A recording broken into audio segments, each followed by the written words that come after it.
When you think of ancient Egypt, you probably don't think about mass production. However, in the case of the Book of the Dead, the opposite is true. The priests of ancient Egypt would gather around and write the over 500 verses, incantations, and spells that often had to do with guiding the person on their way to the underworld to meet Osiris and determine if they could go on to the afterlife and live forever. The Book of the Dead is a funerary text from the 1500s BC that originated from the coffin texts that were written on the side of the coffin or sarcophagus of a person that had to do with the same thing of guiding a person to reach the underworld so they could have their heart weighed. The spells were intended to give the person the ability to live again so that they could have their journey down there. They also protected them from the hideous supernatural monsters that plagued their way, with names such as He Who Dines on Snake or He Who Dances on Blood.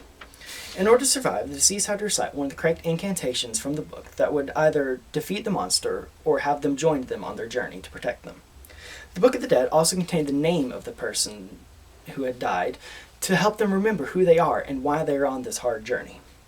Many sections of the Book of the Dead contain a hymn of Osiris or descriptions of the sacrifices that were to be given to him, lending to the fact that Osiris is one of the most important gods to the Egyptians. Osiris was the god of fertility, alcohol, agriculture, the afterlife, the dead, resurrection, life, and vegetation in ancient Egypt. He also most likely was a source of mummification.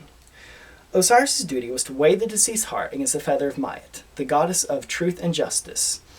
If the scale was balanced, the person was to seem just and good, and they could continue into the afterlife and live forever. If the scales were not balanced, however, they were deemed evil and wrong, and they would be cast to amid the devourer, and they would have their heart eaten, and they would no longer exist.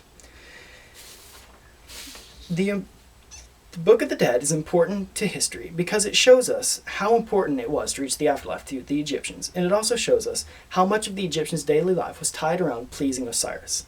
As a result, the Book of the Dead is a significant ancient text that helps illustrate the cultural values and traditions that were important to the Egyptians. Thank you.